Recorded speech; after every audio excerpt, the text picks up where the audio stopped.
Okay. Hello, everyone. Uh, Thank you for joining us this morning, this afternoon, wherever you might be. This is a webinar from the Center for Private and International Enterprise, and it's being recorded. If you would like to communicate with us, either to let us know about technical issues that you're having, or if you'd like to direct some questions to the panelists as we go, please do so using the chat function.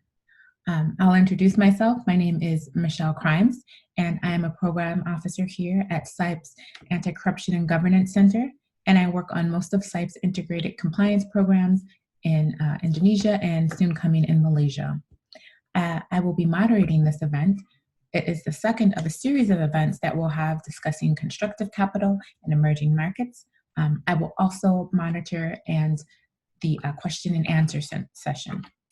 It is now my pleasure to turn things over to my colleague, Mr. Frank Brown. Frank is the director of CIPE's Anti-Corruption and Governance Center, and I'll send it over to you now, Frank. Thanks, Michelle, and thanks to everybody who's joining us this morning. We're really glad to have you here. I'll say a few words of background about the event, and then we'll kick it off with our first speaker.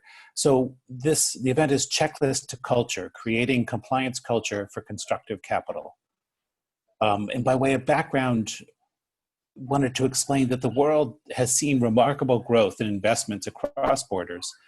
Capital investment is now free to find the best opportunities available. It takes many pathways from developed markets into emerging markets, and also among emerging markets at various stages of political and economic development. However, not all investment is created equal. Capital has no agency. It is guided by institutions, business culture, and relationships that have the power to create a cycle of wealth creation.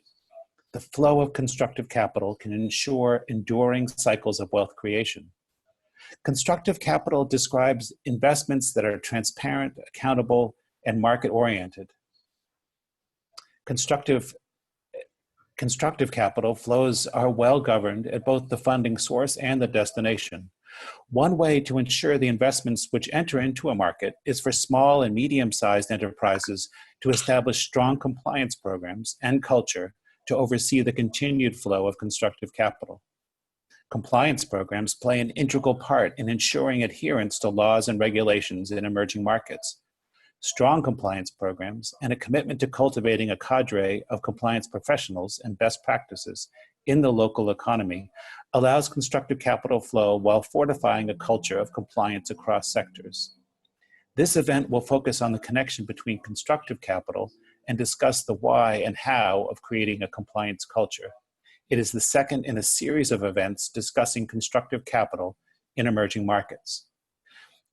And it's only fitting that within CIPE, the Center for International Private Enterprise, our first speaker for today's event is Eric Hontz. Eric has been the architect of constructive capital and has really driven forward the organization in defining what it is and drawing in other players from peer organizations, and that's what this event is all about.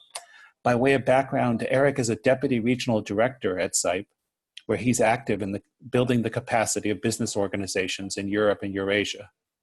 He helps those organizations advocate for their member interests and to create a culture of business growth. With that, I'll turn it over to Eric. Eric? Thanks, Frank, for the introduction, and welcome everyone today. This morning or this afternoon, wherever you may be, or even in the evening. I think if anybody's joining us from Asia. So today, I want to talk a little bit about set the groundwork here, as Frank kindly introduced me about and run through some slides here about constructive capital and what it means, and then what it means in the context of compliance programs, because the topic of today's seminar or webinar is, in fact, how compliance fits within this overall rubric of constructive capital. I think, Ben, do you have slides available?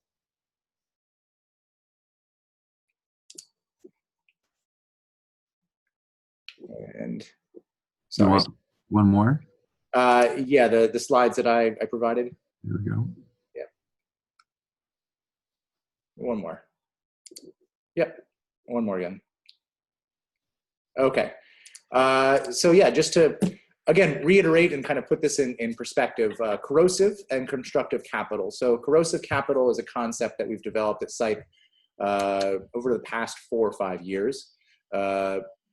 This really developed from the work that we did in emerging markets, where we'd see investments that were not really necessarily market-oriented or profit-motivated entering into emerging markets that were undermining the rule of law, weren't following international best practices, and really sought something other than a profit.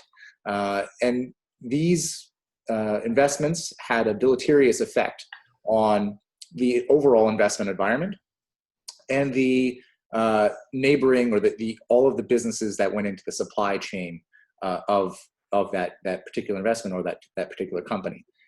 So we worked to really examine this source of corrosive capital, understand which ways or how it was affecting democratic institutions, market institutions in emerging markets. And that work continues to this day.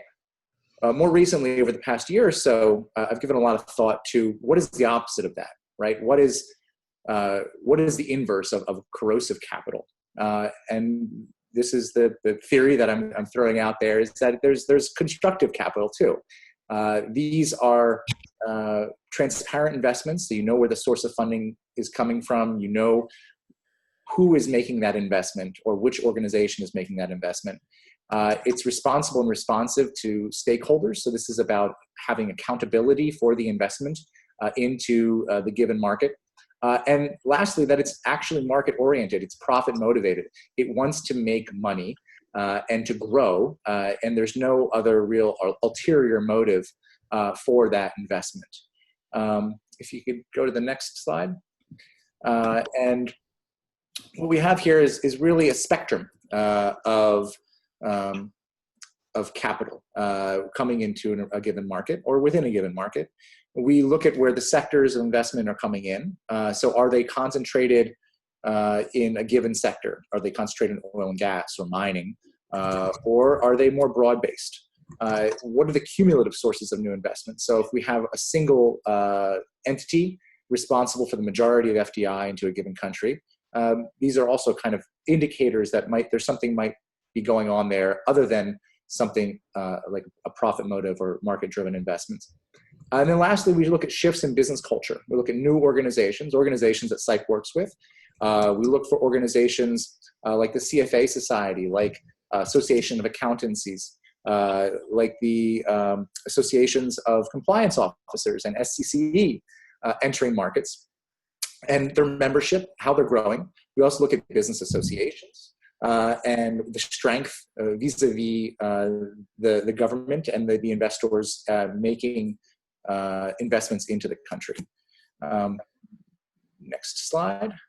And this all creates what we call a shadow. So while capital itself doesn't have agency, the investors that are investing capital into the country do have agency, and they carry with them a culture, right? It's a business culture. It's the way that they do business. It's the fact that you have a compliance officer, you know what the risks are, risk or presence, and you try to minimize those risks through good procurement practices, through the institution of compliance audits and checks. And what's most interesting to me is how this newer wave of integrated compliance that Michelle is working on really fits within this whole concept about accountability to multiple stakeholders within the market. At the end of the day, you have the cumulative effects of this capital investment. So they can either be positive to the overall market environment, creating a virtuous cycle of investment where other investors are attracted to the market, or they can be deleterious to that investment environment, where investors and businesses with a profit motive that operate in an above-board fashion are more hesitant to enter that market. And at a certain point, eventually, the investors that have good compliance programs in place, that follow good governance practices, that want to contribute and grow the overall market, are so turned off by the presence of this corrosive capital that they just choose not to enter the market, and really no one wins in this case. Next slide, if you could. And this brings me to an ecosystem allegory, an ecosystem metaphor. My undergrad was at the University of Montana, so I hung out with a lot of people in the forestry department there. And, you know, talking with those folks and understanding how an ecosystem works, a biological ecosystem, we can take that metaphor and transfer it into the capital markets and markets themselves, where capital represents the water of any market, right? It's what supplies the needed material, one of the key needed materials to make any business work. These financial flows are the kind of key source of these businesses and their growth. If we starve the businesses of capital, they cannot grow. Or if the capital is all tied to one source, then it's not a very healthy ecosystem. We can have water that's plentiful or scarce. We see markets all around the world where there's not enough capital to go around. There's a lot of good ideas, a lot of businesses, but for a variety of reasons, just capital is just not available. Or it can be plentiful. The Silicon Valley in the United States has a lot of capital to go around. A lot of valuations reflect that. Whereas other areas around the world might have those good ideas, but they don't have the presence of this deep capital ecosystem. And then lastly, as it relates to corrosive and constructive capital, the water itself can carry the nutrients or the poisons. You can carry the business culture with the water that supports growth, that supports these positive secondary effects that throw off positive externalities to the rest of the market. Or it can carry poisons, which are deleterious and adversely affect the market. Overall, over a period of time, looking at the spectrum of investments from corrosive to constructive, you either have a market that's moving in a positive cycle or a negative cycle. And organizations like CIPE work to shift that needle towards the positive cycle. If you can go to the next slide, please. And then the question naturally becomes, here at CIPE and other organizations that are committed to making better market systems, better democracies, is how do you promote constructive capital? I've narrowed it down to three broad categories, which feeds into its fourth. That is the presence of associations, business associations, associations of professionals that develop standards independent of government, and that hold themselves to a higher standard. The CFA standard for investment professionals is the gold standard around the world, and those professionals are paid a premium for that. Members of accountancy associations also are paid a premium, and they hold themselves to higher standards. And companies that want to show that they take these professional standards seriously seek out these candidates, these individuals, to prove themselves in the marketplace that they do take these things seriously. Compliance programs is another key pillar. The presence of a compliance program, the understanding of compliance, but also the association of compliance professionals, which we support in many countries around the world, is a key indicator and a key contributor to this overall development of a business culture. And lastly, corporate governance, setting the tone at the top and instituting the best practices as elaborated in the OECD's manual, but also local corporate governance best practices as each country develops its own set of standards for governance. These three elements all contribute to a culture or way of doing business and change norms over a period of time. And this leads to more sustainable, more inclusive growth in the economy that offers more opportunity to citizens. You don't have the presence of oligarchs or monopolists in the economy that seek to build moats, but you have an economy that throws off positive externalities and offers escalators to opportunity for more of its citizens. If you can go to the next slide.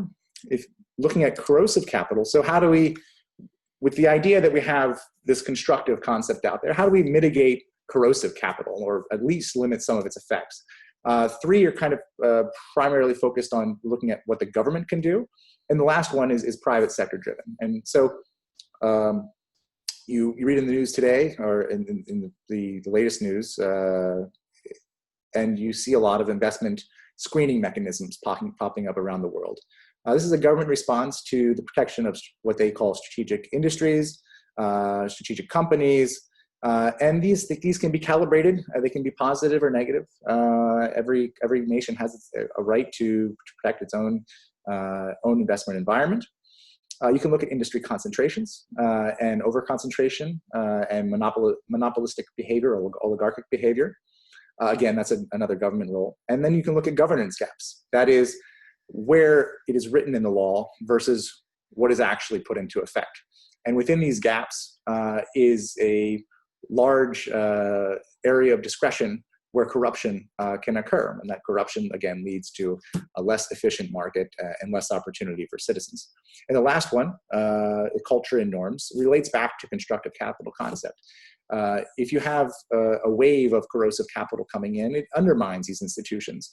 The value of going for your CFA or going for higher professional credentials and behaving in an ethical way goes down in markets where there's a large wave of corrosive capital. It's just not advantageous to individuals or companies to act in an ethical way and participate in business in an ethical way, in an above board way. And so that, keeping it short, is a brief rundown of the kind of spectrum on which corrosive and constructive capital exist.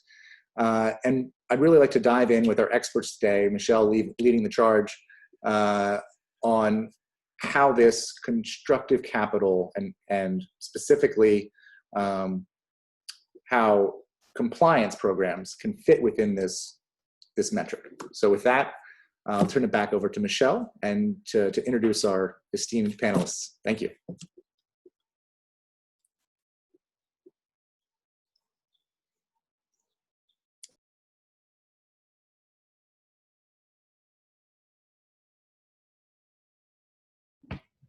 Thank you. Thank you for that, Kurt. I'd just like to remind everyone that this is a virtual event that's being hosted by CIPE on discussing compliance culture in support of constructive capital. And if you're interested in learning more about this and what we do, please contact us. So now I'd like to go ahead and introduce our next speaker, who is our most recent friend of CIPE. I'm very excited to introduce to you John Bray. He is the director at the Singapore Office of Control Risk, which is an international risk company.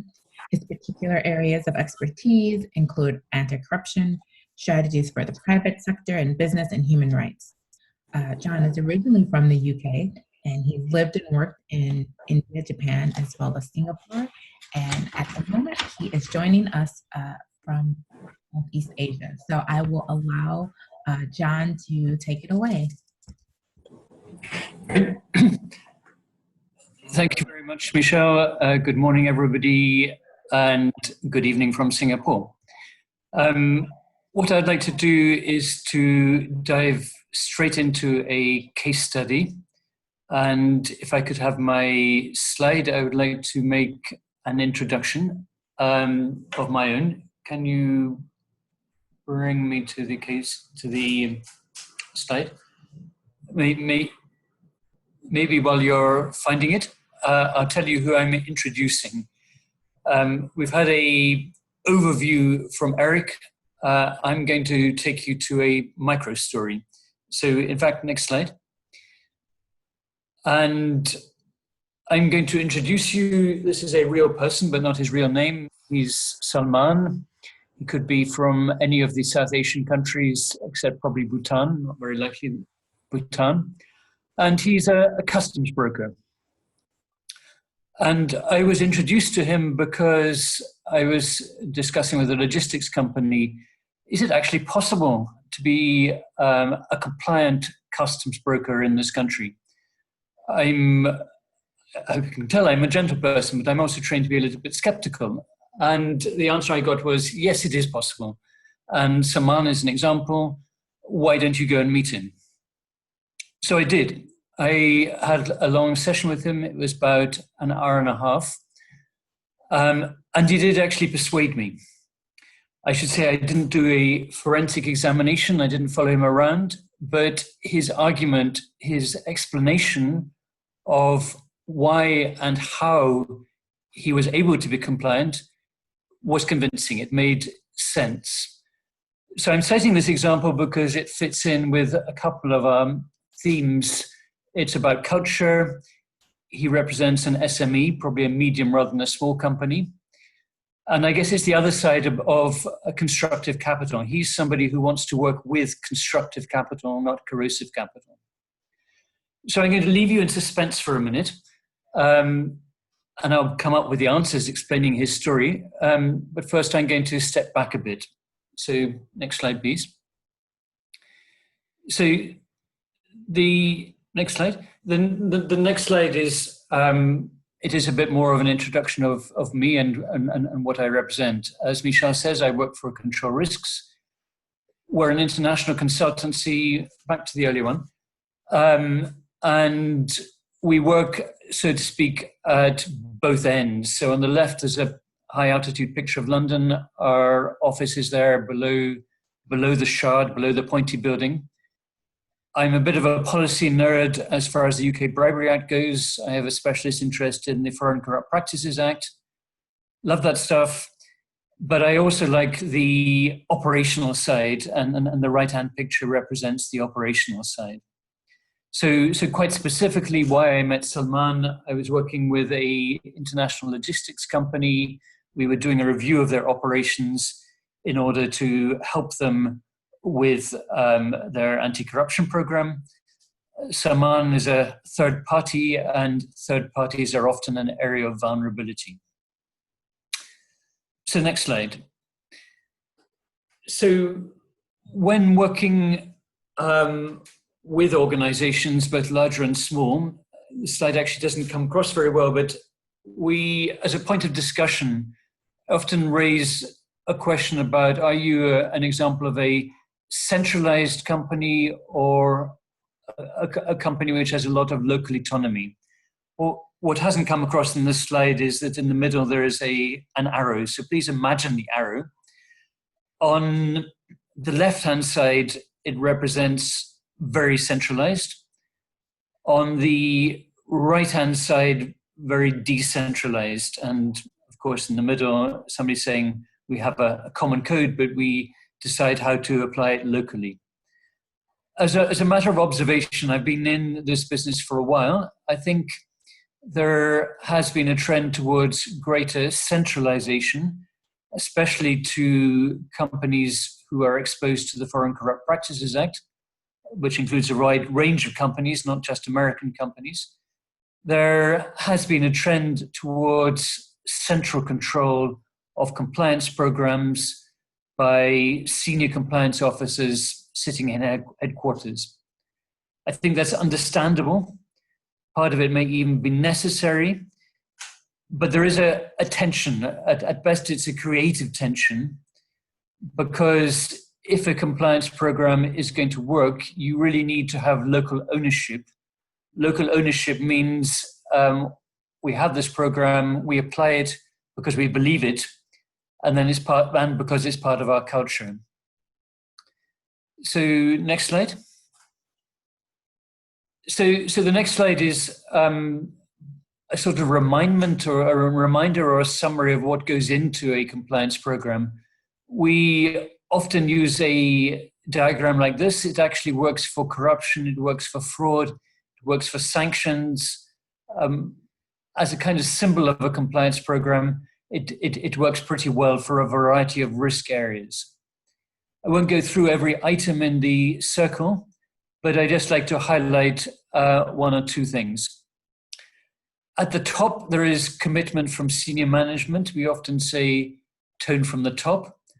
I'm also very keen to emphasize tone from the middle. Very important to have middle management buy-in.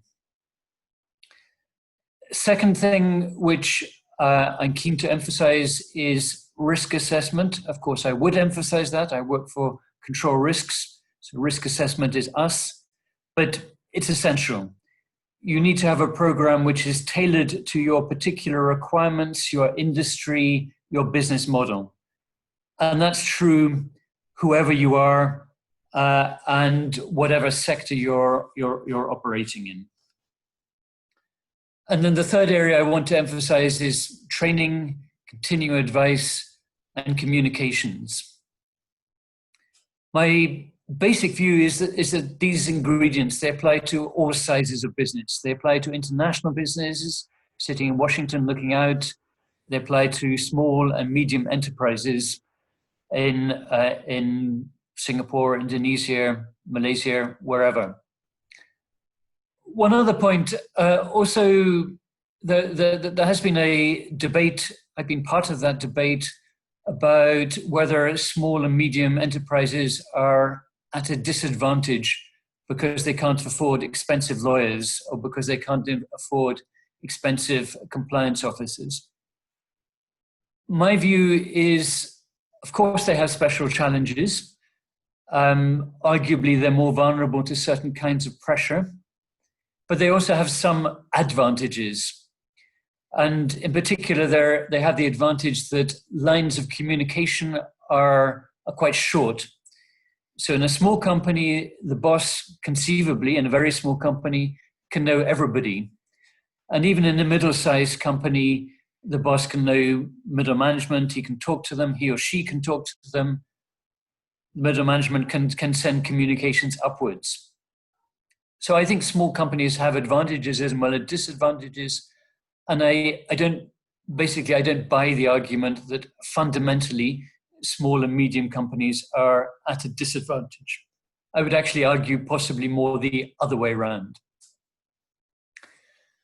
So coming back to culture, next slide, please. I've heard a possible definition of ethics. So you might say that compliance is what you do when the compliance officer is watching you, but ethics is what you do when you're on your own and nobody is watching you. If you're going to have a culture of compliance, which is what you want, you basically want people to be empowered and educated and sensitized to make the right decisions when they are on their own. And that's because you can't always consult the compliance officer. So in a lot of our training programs, we run through dilemmas, we give people problems to solve.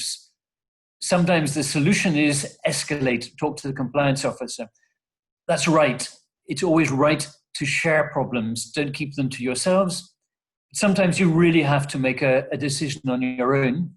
And that might even be in quite dangerous circumstances. There might be cases where you feel under threat. So how do you train people to make decisions on their own? It's not one thing, it's actually lots of things. So now I come back to Salman, the customs broker in South Asia, who appears to be, I believe him, a compliant person in a tough industry, in a tough environment. Next slide, please. So he told me a little bit about his personal story. When I should say, when I'm talking to people about challenges, I sometimes meet people who say, no, there's absolutely no problem. We really have no problem at all being compliant. And if it's in a tough environment, which basically means any of the South Asian countries, that for me is a red flag. If they say there's no problem, I don't believe them. I have to find a different way of asking the question, of course. Salman wasn't one of those people. He said, look, this is really tough. As a young person in his industry working for somebody else, he had to pay bribes and he actually hated it. So he had a very strong personal motivation. But he also had a business argument, and I found this really interesting. He was saying, well, look, in theory, I could run a business and I could pay bribes and it could be successful. that would work if I had really a small company, not a medium enterprise, and I was on the customs house floor, and basically I could watch all my subordinates, and I could check that they were actually paying the bribe, not pocketing the money themselves or not making up stories, and that way I could keep control of the money. So in theory, that would be a successful business model. But he also said it wouldn't be a good business model if he wanted to grow. So as I say, he has grown. He's a medium enterprise, not a small enterprise. And if you're a medium enterprise, not a small enterprise, and you want to control your money, you have to trust people. So basically, he wanted a sustainable business. And he made the he made the point very strongly, if you pay one bribe, you're lost. That for me is not a new message. I say the same, but it was really gratifying to hear it from Salman, because this was somebody with real experience. And coming from him, it carries conviction. Basically, if you pay one bribe, they come back and ask for more. And if you say, no, I'm not going to pay this time, they say, well, why you paid last time? How can you say this? Come on, pay up. So then, next slide. So then, and this is the answer to the question I was raising earlier, how do you do it? So here's the compass. How do you set the right direction? A lot of it was to do with people. So people and leadership. He selects good people. He pays them well. He pays them above the average. He wants to keep good people. He sponsors training. He encourages them to take responsibility. And he builds loyalty. And then on his business strategy, he's selective. He doesn't take any business. He selects the right client.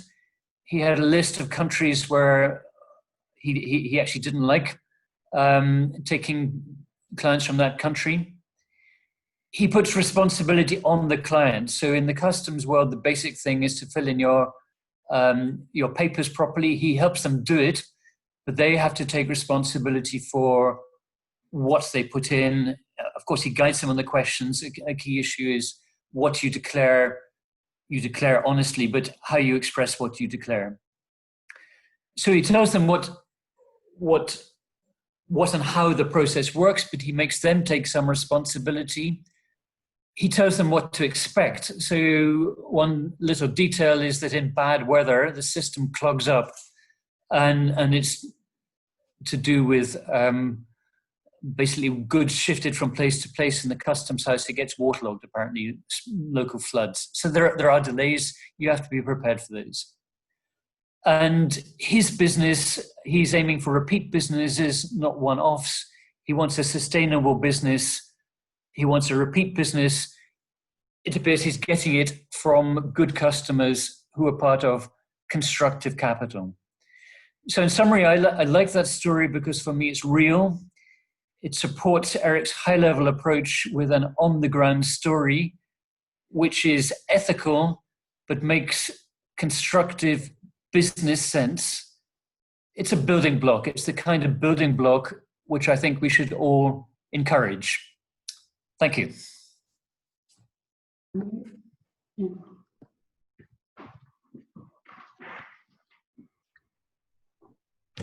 And thank you so much for that, John.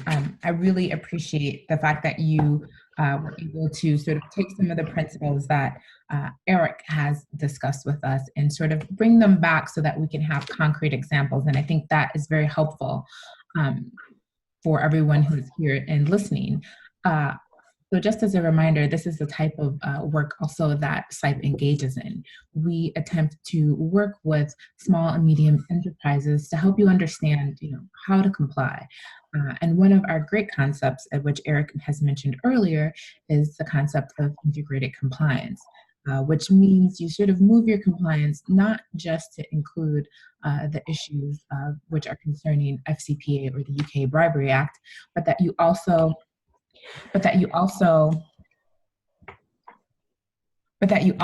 include important due diligence issues which may be found in human rights, so extending to environmental law and to labor law. So our next guest is going to help us a little bit to understand how you could do that, to continue to build your compliance program so that you can support constructive capital coming into your country and thereby support business. So next we'll hear from Ms. Corrine Lewis. She is a partner at Justi, a Brussels-based law firm which provides legal advice and consultation and training to multinational companies and international and non-government organizations. Corrine's career spans nearly 3 decades, and her body of work is focuses on business and human rights and includes areas such as the impact of business on the rights of marginalized persons, supply chain, social and environmental standards, and of course, compliance mechanisms for international financial firms. I'd like to go ahead and turn things over to Corrine. Thank you so much, and I'll come back after she's done speaking. Michelle, great. Thank you very much. Thank you for your kind introduction. And hello to everyone. I guess I'm never certain. Good morning to those of you in the North America and South America. Good afternoon to those of you in Europe, and good evening to those of you in Asia. As Michelle said, I'm going to speak about human rights due diligence. So taking the theme of beyond compliance to extend it to this area. And if I can, I'd like to start first with a question. And I don't know if Ben, if you can put up the question for me. Okay.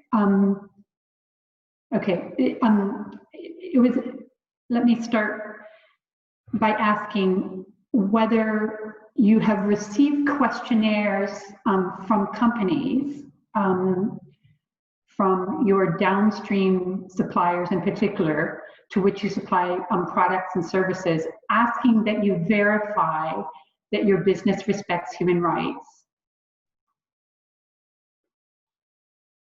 And if you can just click yes or no. I wanted to have a sense of the attendees and how many of you would be familiar with this area.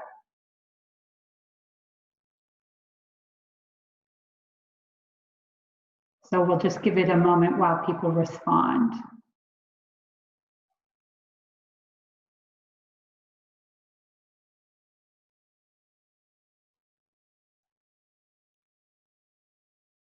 Okay. So it looks that about 80+% have not received a request to verify their human rights impacts and through a due diligence process, and just under 20% have. So let me just then thank you for your responses, first of all. That's very helpful to know.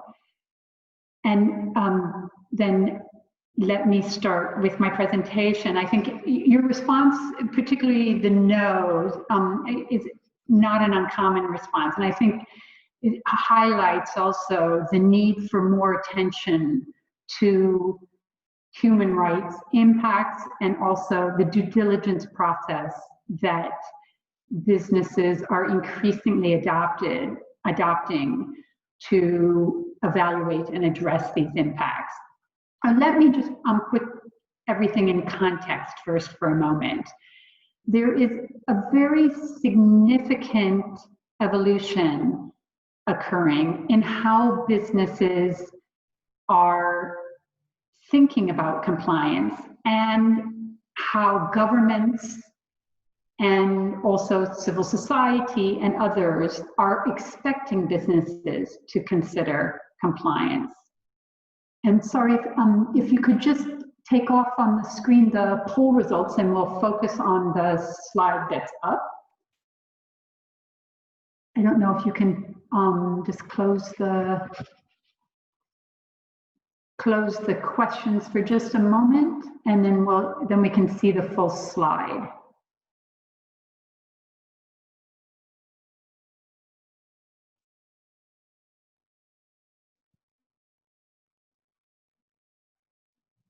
I can try to do that. There, okay. I've done that, great. So the shift in focus, the traditional focus has been in, John nicely addressed some of the aspects of compliance related to anti-corruption, bribery, and health and safety issues. And these are probably areas that many of you are familiar with. But the additional focus that is arising relates to risks to persons. The traditional focus when you're talking about anti-corruption or bribery aspects concerns the risks primarily to the company. But with human rights risks to persons, the focus is on the people who are impacted. So that would be the employees who work in the company, the consumers who use the product, or even local communities around the business in the area in which the business is operating. So it's essentially, this is a shift from the focus being on the stakeholder, the business, and the ownership of the business, to that of, from the shareholder to the stakeholders, those persons who are actually impacted by the business. And this shift is occurring within a larger framework, which you're probably quite familiar with and have heard about, which is the Sustainable Development Goals, endorsed by UN member countries. And goals essentially acknowledge that while profit is important, that there are also two other very important aspects, and that is people and the environment. And so these three aspects, profit, people, and environment, are increasingly becoming intertwined. And in the human rights area, I'd like to highlight for you, in related to human rights due diligence, the key documents that you will be increasingly hearing about and asked to become probably familiar with. And the first, in the upper left box, is the UN Guiding Principles on Business and Human Rights that were adopted by the UN Human Rights Council in 2011. These are voluntary guidelines for businesses, but nevertheless, they are now increasingly considered to be a sort of global standard of social expectations. And we see them increasingly being implemented in practices by governments, also by businesses and trade associations. The second sort of document area that you'll want to be familiar with is that of the OECD guidelines, both the OECD guidelines for multinational enterprises and then more recent publication by the OECD concerning due diligence guidance for responsible business conduct. And the OECD guidelines cover not just human rights, but also anti-corruption and the environment. So, but they very much overlap with the UN Guiding Principles. And in fact, when the guidelines for multinational enterprises were revised in 2011, they were, people working for the OECD consulted with the drafters at the UN on the Guiding Principles on Business and Human Rights to ensure that they were compatible. So there is a lot of overlap between these two documents. So next slide, please.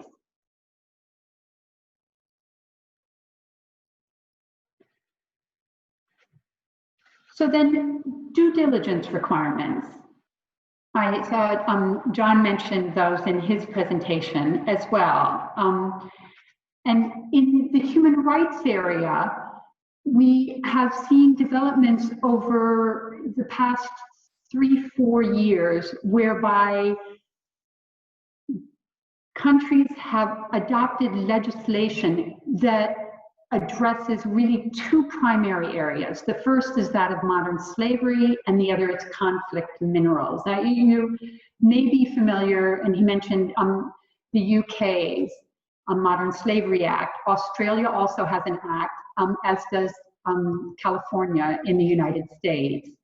And with respect to conflict minerals, we have the Dodd-Frank Act in the United States, and the European Union has adopted a directive requiring its member states to adopt legislation that will go into effect in 2021. So these are specific issues: modern slavery, which is with child labor and forced labor, and conflict minerals, tungsten, tin, and other products that often have been used by rebel forces in countries. In the Democratic Republic of Congo was really the primary place that gave rise to the legislation. I'm concerned that mining of these products was then used to finance a civil conflict against governments. And so states, governments adopted legislation in order to monitor and to have businesses ensure that in their supply chains that they don't have child labor, forced labor, and that for mining companies and their supply chains, they aren't basically using minerals that would have been obtained by rebel forces and sold illegally. But these are very specific issue-oriented types of legislation. Increasingly, we are seeing a shift from these more specific focus to a more general expectation of due diligence on supply chains to ensure not only that modern slavery, conflict minerals are not issues that arise in the supply chains, but also that all human rights, other human rights aspects, discrimination, participation by persons is being taken into account, and other human rights aspects. So the obligations for due diligence have arisen. France adopted legislation that primarily covers large companies. Switzerland is in the process of adopting such legislation and will be having a referendum on it. And the EU is in the process of drafting a directive that will require all of its member states to adopt legislation. And I'm aware from discussions with people in various countries in the EU that Germany, for example, their civil society in those countries are pushing to have due diligence legislation even while the EU is discussing a directive. So that's the case with a number of countries, including Ireland and Luxembourg, for example. So the result is that although legislation in general for due diligence has focused on large companies, and we're not certain exactly what the parameters will be of the EU legislation and whether it will cover all companies or just focus on large companies and their supply chains. But there is a result of increased expectations on businesses and their subsidiaries, but also their suppliers. And so whether you are a small, medium enterprise, you're a large company, you will, I believe, increasingly feel the result of this legislation in terms of increased expectations on monitoring your operations, impacts on human rights, and also those of your suppliers. Next slide, please. Oh, I'm sorry, before the next slide, could we just have the next question?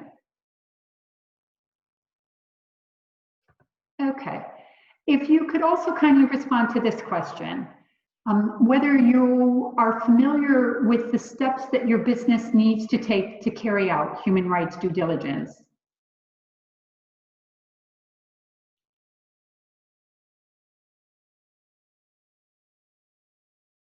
Okay, let's see.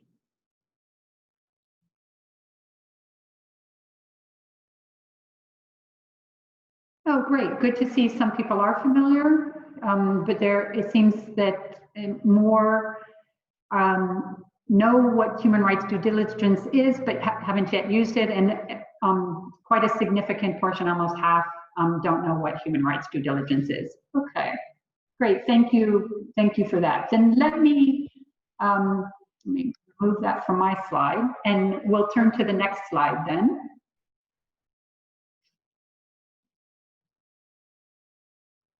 I do think that your responses highlight that a great deal more needs to be done to educate suppliers on what is expected of them. And thanks for hosting this webinar, in fact, to serve as one of the initiatives to make the human rights due diligence processes and key aspects better known to everyone. So this is a bit similar to John's, I guess, circle related to due diligence and talking about compliance.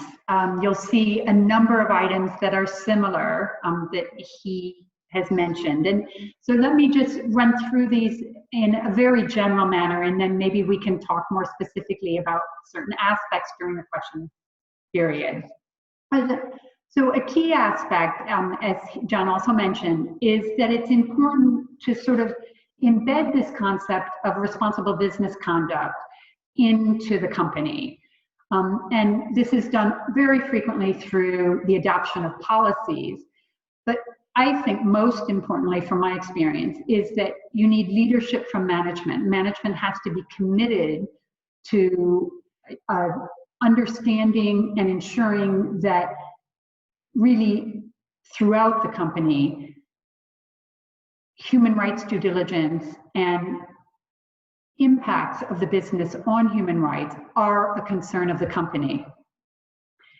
And it's a concern that needs to be not just within a compliance section or with procurement, but throughout the business. It impacts all different areas, and it requires cooperation among different areas of the business. So the key step, sort of practical step, is to identify and assess the adverse impacts of the business, whether that be on, as I said earlier, employees, on consumers, or on the local community. And that might be the indigenous peoples in the community, that could be the local community that perhaps pulls water from the same sources, or which pollution from the business might affect. Then the business needs to consider assessing these impacts. And oftentimes, for small and medium enterprises, this is a bit more difficult from a large business, which would have a department, a compliance department, and consultants who would assist with this. I mean, in small businesses, they do not have the same resources to do this. So it's really important to prioritize the impacts the business has, whether those are child labor, forced labor, so related to labor aspects, whether it might be discrimination, whether it could be an impact on local communities in terms of environmental, the air or water quality, and determine what the most severe impacts would be and the affected community, and to prioritize those in the process of assessment. Then it's important to take actions to cease the action that's impacting, to prevent it, that's impacting on rights, or to decrease the impact through mitigation. This should be followed by a tracking. And the tracking done by the business is really to know if the measures and the processes that the business has taken to try to address its impacts are having an effect, and the extent of that effect, so that the business is essentially evaluating the steps that it has taken, and then determining whether it needs to take additional steps, whether it needs to think about another approach to resolving the impacts on human rights that it's having, and how it should continue to incorporate an approach that responds to these impacts. Then this communication aspect is also important and sometimes I think overlooked. Of course, you'll want to communicate with the company that is asking you to carry out the human rights due diligence impacts, to let them know what the results are and what the issues are, particularly because the downstream suppliers, perhaps that are reporting themselves, oftentimes in public reports, need to understand what the impacts are in their supply chains.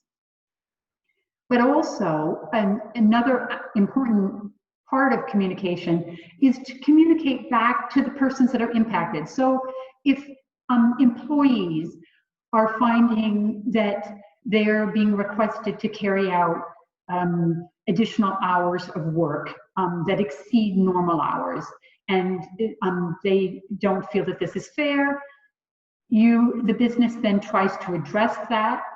It should then let the employees know what it has done to try to address their concern and to communicate with them as to, is this working? Or do you have some suggestions as to how we might address this in a different way?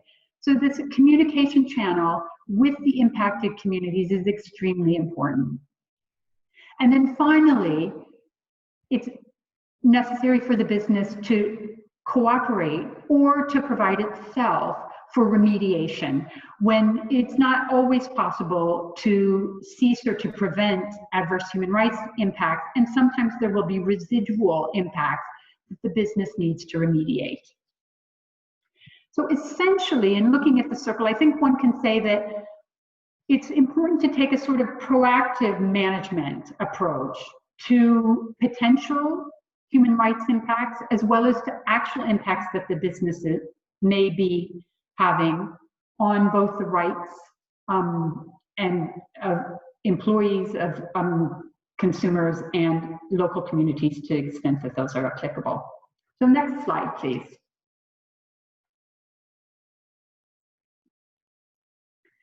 So let me just conclude by a suggestion that businesses really need to be proactive.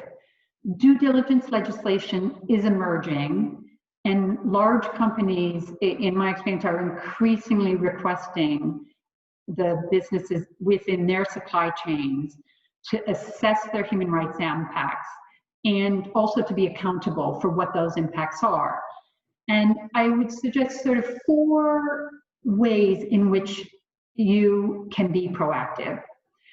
The first is to really sort of create within your business a shift in thinking. And that is moving beyond a sort of tick the box approach when receiving a request to carry out human rights due diligence, to an approach that considers evaluating human rights impacts sort of on an ongoing basis, that this is a process, not a one-time assessment and addressing of those impacts. It's something that the business and people within the business need to be aware of throughout the business processes. Secondly, is to engage with upstream and as well as downstream suppliers. This means that small and medium enterprises can use their relationships to engage with their counterparts on human rights due diligence. For example, with a downstream supplier, one can discuss if you receive, for example, a request to carry out human rights due diligence, well, who's going to bear the cost of this? I mean, is your business, is that responsible for the cost of carrying out of hiring a consultant or hiring a person within the company to carry out human rights due diligence? How can these be apportioned in a manner that doesn't fall upon you as the supplier? You can also engage with them, for example, with respect to the risks that you feel that your business may be impacting, the human rights risk. For example, if the business to which you are supplying your product all of a sudden ask for a supply of goods in a very short time frame, which was not foreseen, then that creates a stress for your business in terms of having to retain employees and have them work overtime, and perhaps results in a feeling of having to rush in order to create products that are being requested.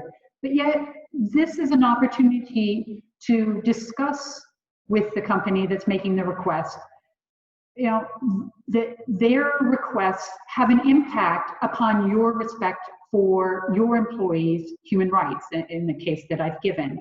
And so the aspect of dialogue with the downstream suppliers in particular is very important. So essentially acknowledging where does the downstream company's practices create pressure and contribute to your risks, whether these are late changes in the design of a product, or as I said, increased requests for volume of a product without considering the effect on time and cost. Then the third area in which I think you can be very proactive is with regard to the creation of grievance mechanisms. These are really considered to be a key to reducing the costs, both of audits and a key means in obtaining information about a problem directly from the source. So a grievance mechanism by which employees can inform someone within the company of problems that they see. And this may be a very informal process in a small company in which it's perhaps a meeting with employees, or it could be a process that's a more formal one of people filing a written complaint or concern that they might have in the process. It depends on the size and the structure of your business. But it's important that it's effective in providing information to management and to the persons responsible for human rights impacts of the company in order to allow the business to address those concerns. And then finally, I think the key collective action is essential. Engage with government entities, with, as I said, your upstream and downstream suppliers, and look to industry associations for tools and support, as this is an area in which I think the expectations on businesses within supply chains will increasingly grow in the future. Now, I will conclude there, and I look forward to a discussion of some of these issues. Thank you very much.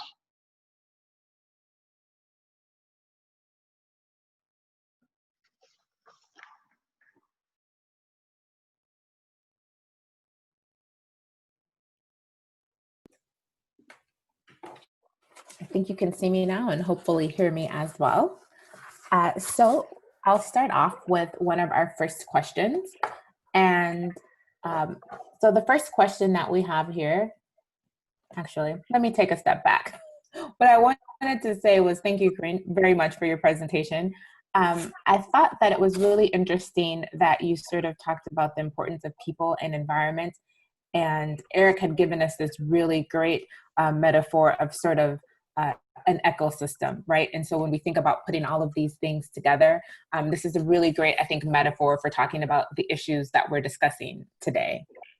So now I wanted to make sure to say that. So now I'll move on to reading some of the questions. And if there aren't a lot of questions, I know that I definitely have questions because I think we've got the three best people here to really discuss sort of how human rights compliance, what we would think about as our normal due diligence, and then how that all connects to the idea that we're supporting constructive capital. So I'm going to go to the first question here, okay? So the first question is, from the poll responses, it appears that the idea of human rights compliance isn't very high profile yet. What can and is being done to make it more well-known and better recognized? And I think that can be answered by any of our panelists if you'd like to share with us. Shall I give a comment? I mean, first of all, it's a rather small sample, but nonetheless, the conclusion may be valid. My view is that cumulatively, human rights, there is growing awareness, and there are lots of reasons for that. One is good NGOs, civil society.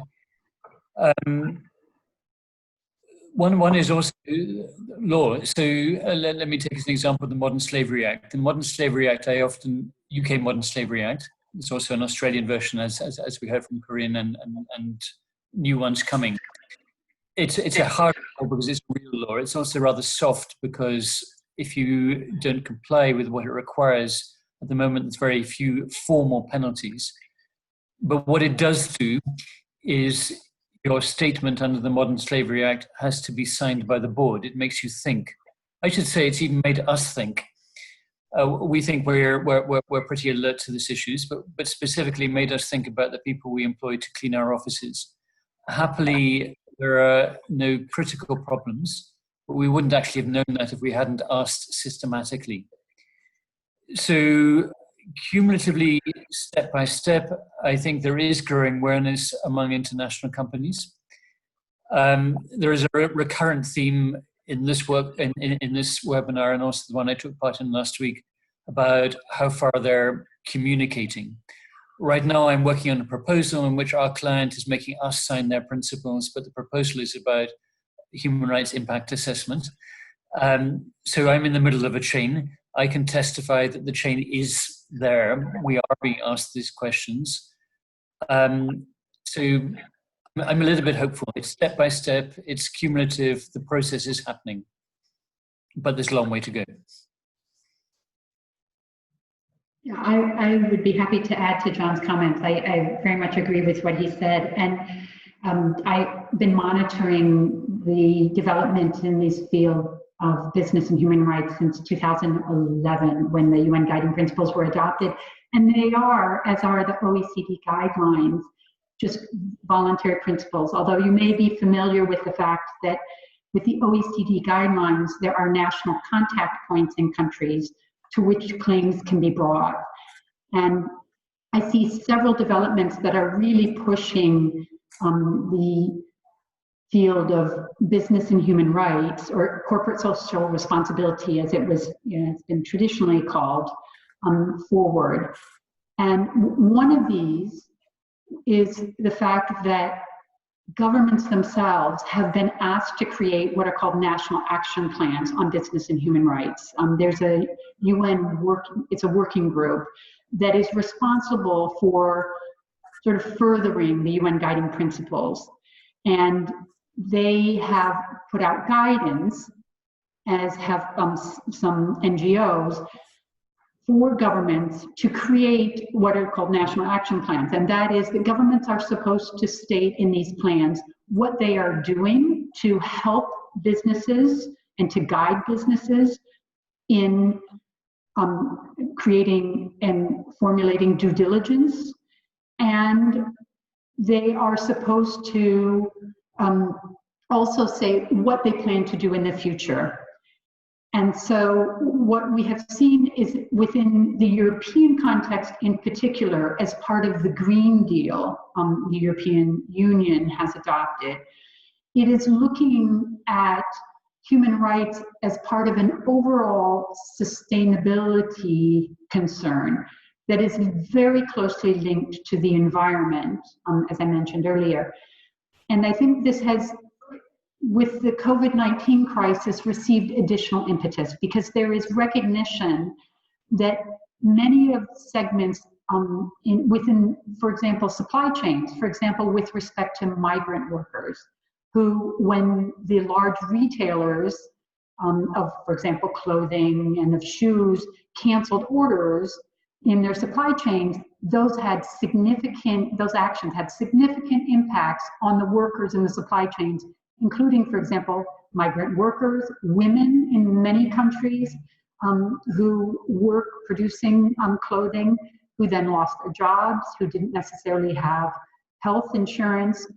And so there has been as a result of this increased attention to sort of the impacts businesses have with this health, so really a health crisis, is that there needs to be a rethinking of how to ensure that businesses are looking not just at the welfare of their employees within the ultimate manufacturer or retailer, but also how the persons who work for the suppliers upon which these businesses rely are also protected against violations of their rights and are supported in terms of health and welfare.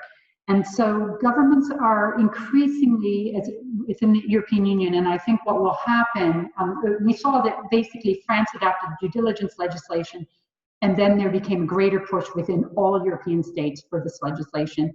There's also discussion within the United States for adoption of a law concerning modern slavery that would be a model law.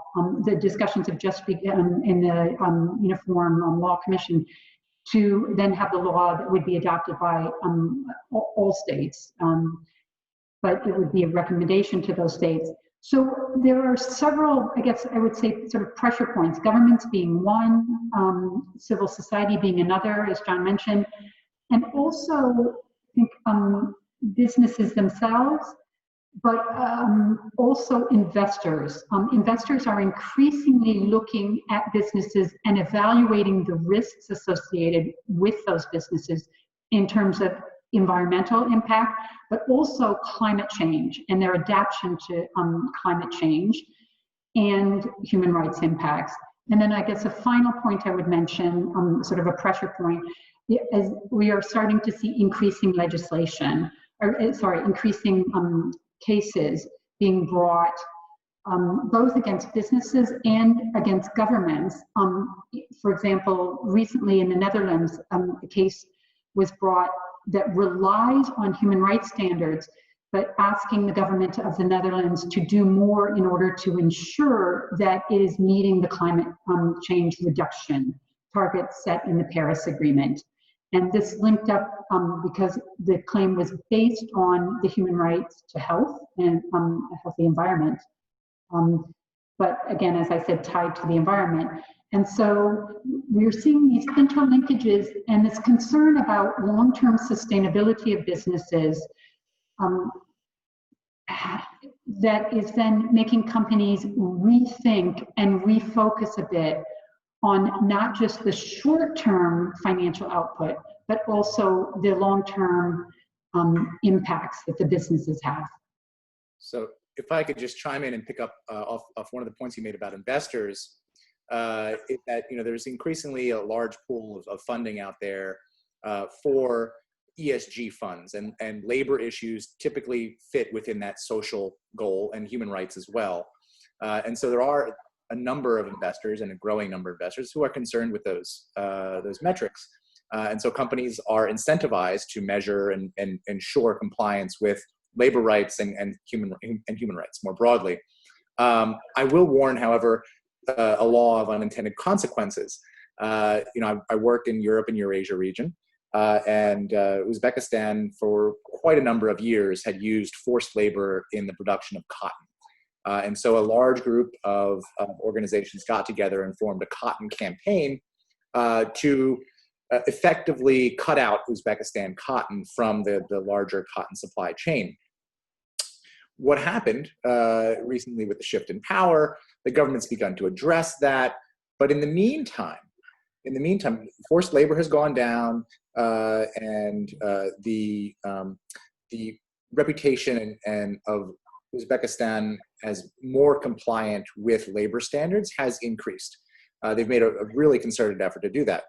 However, this cotton campaign still exists, the prohibition still exists, and this is over a period of a number of years. And what has sprung up in its place is a shadow market, which purchases the cotton regardless for less money, of course. So the industry is put under pressure. Shadow markets emerge to purchase the cotton regardless, and then it's still funneled into the overall production stream of clothing, and the sources just obfuscated once it gets out of Uzbekistan. So there are considerations. While the cotton campaign is extremely ambitious and has been effective at changing government policy in the country and bringing attention to the issue, it also had side effects that weren't necessarily intended by the campaign by attracting more unscrupulous purchasers of cotton to the market. And so we have to be, when we talk about human rights, and from that perspective, we have to be conscious of the choices that are made and the kind of incentive structure that's laid out before. Thank you all for great answers to that question. And Eric and I have talked a lot about constructive capital and compliance together, and keep your eyes open out for probably follow-up where we'll talk about the investor side of thing and some of the issues that Eric just gave us a nice preview into. I'm going to move on to some of our questions because we do have about, I'd say, 11 minutes left, and I'd like to maybe move on to some of the other questions from our panel, from our guests who are here. Let's see here. So our next question will be, how do companies in sanctioned countries or regions navigate problems of access to legitimate products and resources, especially like IT resources?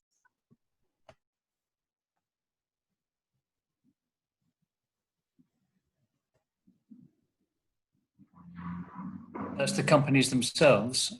Are you using their products, or I'm not sure that I get the drift of the question?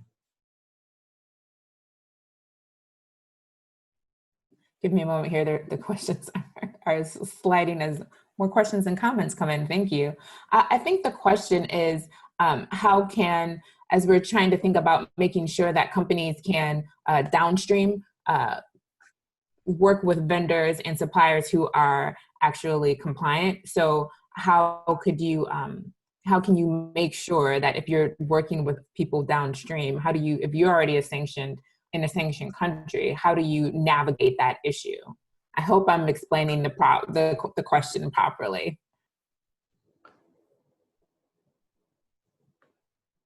Right. So if you're in a sanctioned country, that's going to be quite tough if you're part of that country, and that limits your freedom of maneuver. And I don't want to overstate how much maneuver you might have, but one would be to lobby your own government. So I guess that's an invitation for your collective action. I find it quite hard to see what an individual company in that situation would do except for that. I guess also make contact with the would-be international supplier, international customers to emphasize that there is a business case. There is a business case for doing this properly. So that would be another approach. Okay, thank you for that answer. I hope that I read it properly. I'm going to scroll through here. I know there was a question, but I think I may have.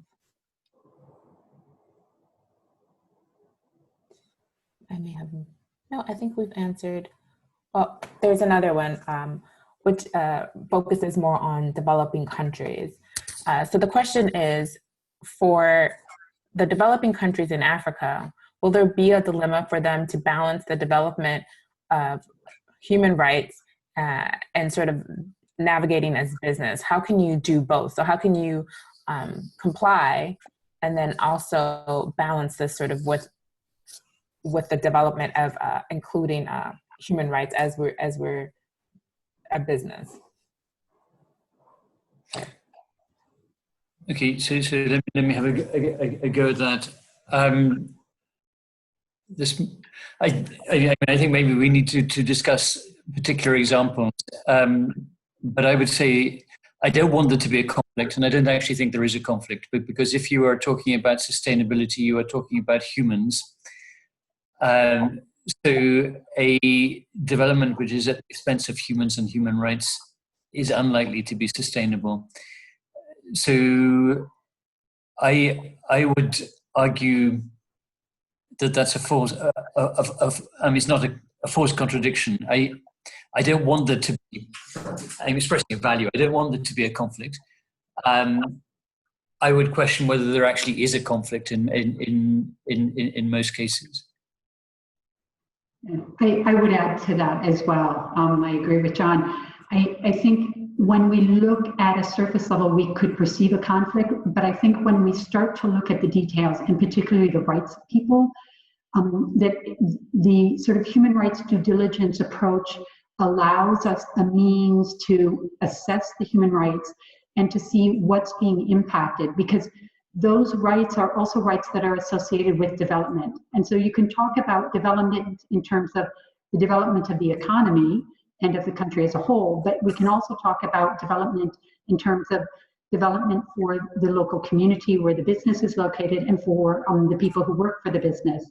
And so we need to look at the rights that are impacted in order to ensure that both the employees and the local communities are benefiting from whether it be infrastructure or mining or whatever it be, and that the development is not just a transfer of funds to another country, to a business in another country, or to, let's say, to the benefit of the people in the capital city, but that we need to look at whose development we're talking about. And I think when we talk in detail then about people, we can then address any perceived development conflict at the sort of the theoretical level.